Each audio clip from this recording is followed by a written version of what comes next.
નમસ્કાર વિદ્યાર્થી મિત્રો, હું સુધીર સર મારી યુટ્યુબ ચેનલમાં આપનું હાર્દિક સ્વાગત કરું છું.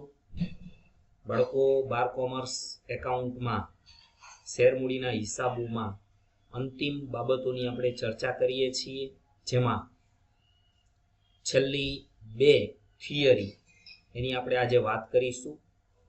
તો સૌપ્રથમ છે તમારી સામે રોકડ સિવાયના અવેજથી શેર બહાર પાડવા એટલે શું?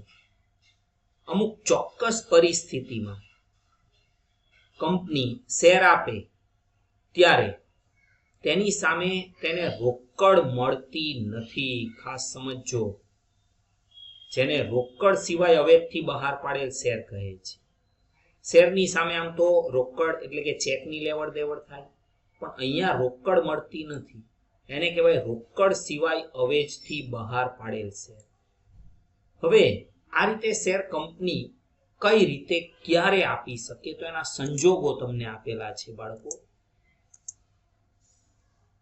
જો કંપની મિલકત કે ધંધો ખરીદે ત્યારે રોકડને બદલે શેર આપે. કંપની ધંધાની ખરીદીની સામે ચોખ્ખી મિલકત કરતા વધુ કિંમતના શેર આપે તો તફાવતની રકમ પાઘડી ખાતે, અને ઓછી રકમ ચૂકવે તો તફાવતની રકમ જશે મૂડી અનામત ખાતે. કંપની કોઈ મિલકત ખરીદે છે, સમજો 60 લાખનું મશીન ખરીદે છે, એની સામે કંપની 70 લાખના શેર આપે તો ઉપરના 10 લાખ પાઘડી ખાતે જાય. પણ જો 50 લાખના શેર આપે તો કંપનીને ફાયદો થાય છે, તો તફાવતની રકમ મૂડી અનામત ખાતે જશે. ચાલો, કંપનીના સ્થાપકોને તેમના મહેનતાણા પેટે કંપની રોકડ આપવાને બદલે તેના શેર આપે. બાંયધરી દલાલોને કમિશનના બદલામાં કંપની શેર આપે, અને કંપની તેના વર્તમાન શેર હોલ્ડરોને બોનસ શેર આપે. બાળકો, ભારતમાં એવી ઘણી કંપની છે જે સમયાંતરે 2-5 વર્ષના અંતે પોતાના ઇક્વિટી શેર હોલ્ડરોને વધારાના શેર કોઈ પણ જાતના અવેજ વિના આપે છે. એને બોનસ શેર કહેવાય. વિપ્રો છે, ટાટા છે વગેરે કંપની પોતાના ઇક્વિટી શેર હોલ્ડરોને સારું વળતર આપે છે. તો રોકડ સિવાયના અવેજથી 4 સંજોગોમાં કંપની શેર આપશે. કંપની મિલકત કે ધંધો ખરીદે ત્યારે રોકડને બદલે શેર આપે. બાળકો, એની અંદરનો મુદ્દો ખાસ સમજો એક માર્ક માટે. કંપની ધંધાની ખરીદી કરે ચાલુ ધંધો એટલે ચોખ્ખી મિલકત શોધવી પડે. ચોખ્ખી મિલકત એટલે કુલ મિલકતો માઇનસ કુલ દેવા. કોઈ એક ચાલુ ધંધાની કુલ મિલકતો 10 કરોડની છે અને એના કુલ દેવા 4 કરોડના છે, તો 10 - 4 એટલે 6 કરોડ એનું મૂલ્ય કહેવાય, ચોખ્ખી મિલકત કહેવાય.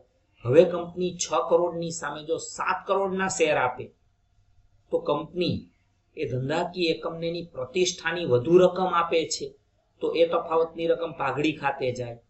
પણ કંપની એના કરતા ઓછી રકમ ચૂકવે તો કંપનીને ફાયદો થાય, લાભ થાય. આ મૂડી નફો એટલે એ રકમ મૂડી અનામત ખાતે જશે. કંપનીના સ્થાપકોને મહેનતાણા પેટે રોકડને બદલે કંપની શેર આપે. બાંયધરી દલાલોને કમિશનના બદલામાં શેર આપવામાં આવે, અને કંપની તેના વર્તમાન શેર હોલ્ડરોને બોનસ શેર આપે. ચાલો બાળકો, હવે છેલ્લી અમુક વિગતો છે, વિશિષ્ટ બાબતો જે પરીક્ષામાં પૂછાતી નથી પણ તમારી સમજૂતી માટે જરૂરી છે. પસંદગીકાર લોકોને શેરની મંજૂરી. અગાઉથી નક્કી કરેલ અમુક લોકોને અગાઉથી નક્કી કરેલ કિંમતે શેર મંજૂર કરવા એટલે પસંદગીકાર લોકોને શેરની મંજૂરી. કંપની અગાઉથી નક્કી કરેલું હોય કે આટલી વ્યક્તિઓને કે આટલી સંસ્થાઓને તમારે શેર આપવાના છે અને આટલી કિંમતે જ આપવાના છે, એને કહેવાય પસંદગીકાર લોકોને શેરની મંજૂરી. હવે આ પસંદગીકાર લોકો કોણ? સંચાલકો, મૂડી સાહસિકો, નાણાકીય સંસ્થાઓ, કંપનીની વસ્તુની જથ્થાબંધ ખરીદી કરનારા વ્યક્તિઓ. Sweat equity share. જુઓ બાળકો, સ્વેટ SWEAT, સ્વેટ એટલે પરસેવો. પરસેવાની કમાણીની વાત છે. કંપની ધારો 2013 નવો કંપની ધારો કલમ 54 મુજબ કંપની તેના ડિરેક્ટર્સ અથવા કાયમી કર્મચારી કે જેણે આઉટસ્ટેન્ડિંગ પરફોર્મન્સ કરેલું હોય, ટેકનિકલ જાણકારી, ટેકનિકલ નો હાવ એટલે KNOWHOW, નો હાવ, કે બૌદ્ધિક મિલકત કે તેમણે કરેલ મૂલ્ય વૃદ્ધિના બદલામાં આપવામાં આવતા શેર, મેં હમણાં કીધું તેમ આઉટસ્ટેન્ડિંગ પરફોર્મન્સ હોય, કોઈ ટેકનિકલ સારું સંશોધન કરેલું છે, બૌદ્ધિક મિલકત કે કંપનીના મૂલ્ય વૃદ્ધિમાં સારું એવું યોગદાન આપેલું છે, તો એના બદલામાં વળતર તરીકે કંપની પાસેથી જે શેર આપવામાં આવે, સ્વેટ ઇક્વિટી શેર, આ શેર એવા છે જે કંપની વટાવથી પણ આપી શકે. આ શેર બાળકો તમને કે મને મળતા નથી. ચાલો, ESOP employee stock option plan, કર્મચારીઓને સ્ટોકમાં વિકલ્પ આપવાની યોજના. શેરના જાહેર ભરણામાં કંપનીએ નક્કી કર્યા મુજબ શેર તેના કર્મચારીઓ મૂળ કિંમતે કે બહાર પાડેલ કિંમત કરતા ઓછી કિંમતે ખરીદી શકે. એટલે કર્મચારીઓને સ્ટોકમાં વિકલ્પ આપવો. કર્મચારીઓને ચોઈસ આપવામાં આવે છે કે કંપની પબ્લિક ઇસ્યુ બહાર પાડે છે, જાહેર ભરણું, જાહેર જનતા સમક્ષ શેર બહાર પાડે છે. જો તમારે શેર ખરીદવા હોય તો કંપની તમને ઓપ્શન આપે છે. બાળકો, રિલાયન્સ ટાટા જેવી કંપની પોતાના કર્મચારીઓને જે શેર આપે છે જાહેર ભરણાના, એ જાહેર જનતા માટે જે ભાવ હોય એના કરતા ડિસ્કાઉન્ટથી ઓછા ભાવે એના કર્મચારીઓને આપે છે. અને બાળકો, છેલ્લો મુદ્દો છે અસ્બા. એનું પૂરું નામ યાદ રાખવાનું છે, applications supported by blocked amount. Share અરજીના સંદર્ભમાં નિર્ધારિત બેંક શિલ્લકના ઉપાડ પર હંગામી કે કામચલાઉ નિયંત્રણ. એટલે શું બાળકો? ધારો કે અત્યારે તો વર્તમાન સમયમાં તમારે કોઈ પણ કંપનીના શેર ખરીદવા હોય તો બેંકમાં ડીમેટ એકાઉન્ટ જોઈએ અને બધી ઓનલાઈન પ્રોસેસ જ કરવાની હોય. ઓનલાઈન તમારે ઇસ્યુ ભરવાના હોય, ફોર્મ ભરવાના હોય. અને એક સરસ ફેસિલિટી છે અસ્બા. એમાં શું થાય, કોઈ એક વ્યક્તિ 1000 શેર ખરીદવા માંગે છે, સમજો, અને શેરની મૂળ કિંમત છે 10 રૂપિયા, તો 1000 ગુણ્યા 10 એટલે 10,000.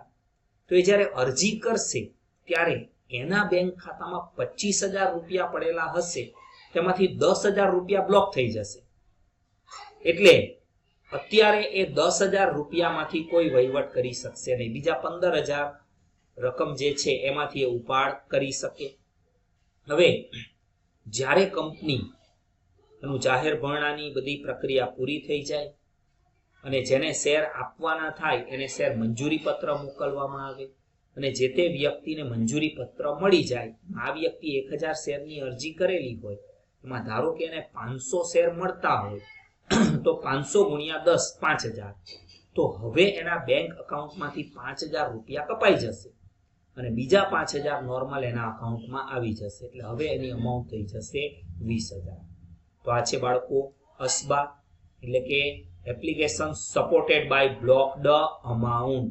શેર અરજીના સંદર્ભમાં નિર્ધારિત બેંક શિલ્લકના ઉપાડ પર હંગામી કે કામચલાઉ નિયંત્રણ.